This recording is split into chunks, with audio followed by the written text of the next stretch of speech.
So there is a new richest man in town, and interestingly, he doesn't run a tech company. He's French, and his name is Bernard Arnault. Probably not a household name, but according to Bloomberg's billionaire index, he is now worth over $200 billion, knocking the likes of Elon Musk and Jeff Bezos off second to second and third spot. But what has led to this massive haul of wealth? Thankfully, I'm joined by Dean Cook to delve a little more into this story. Dean, welcome today. Bernard Arnault and family own a French company, LVMH. Tell us a little bit about this company. Sure. I'm sure you know already, but LVMH stands for Louis Vuitton Moet Hennessy, and they own 75 of the world's most famous luxury brands. I won't give you an exhaustive list, but if you think of something like Louis Vuitton, Dom Perignon, you're probably in the right area. Arnault started the business back in the 1980s and grew by acquisition, so adding luxury brands one after the other to the stable. And a notable recent purchase in the last couple of years was the famous jeweler Tiffany's, which he bought back in 2020 for $16 billion. Okay, that's a pretty impressive lineup of brands, or houses as they like to be called in the industry. Why is this all in the news this week? Well, as you mentioned, Arnault has leapt up to the richest people in the world list, and that's mainly via his shareholding in LVMH, which has been performing exceptionally well with bumper revenues and profits posted by the company.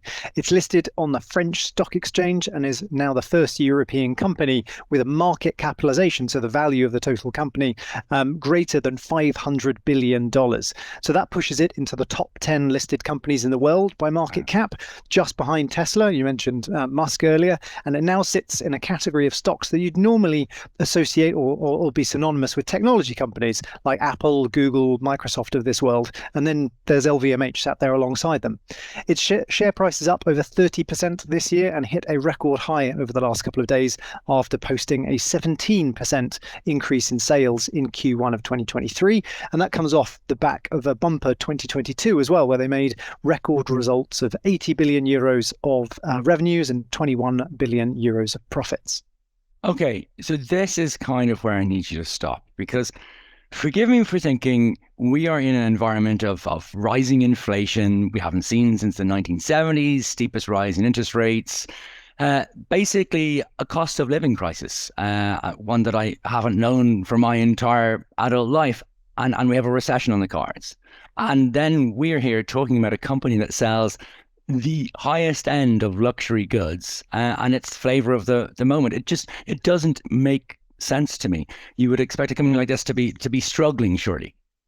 Sure. Well, the market certainly doesn't seem to think so. As I mentioned, sales and profits posted recently have been supporting that particular view. And if you were to check on Bloomberg, as I did this morning, out of the 36 analysts that cover the stock, 30 of them currently have a buy rating on the shares, which is, I guess, a pretty strong endorsement.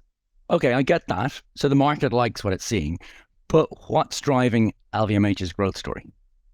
I think from a high level, Peter, LVMH's growth over the past couple of years, well, number of years really, has been driven by the global rise of the affluent middle classes. That's particularly in countries like India and China. The pandemic also boosted savings, and we saw increased demand for luxury goods, perhaps because people couldn't go on holiday. Consumption of was diverted to products produced by companies like LVMH. In more recent times, the growth that we saw across the luxury goods market, and particular LVMH, has really been driven by China.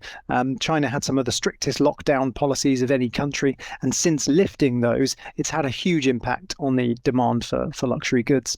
According to Bloomberg, who wrote a story on LVMH this week, 23% of their sales come from the Chinese market, and the reopening of China has therefore obviously made a huge impact.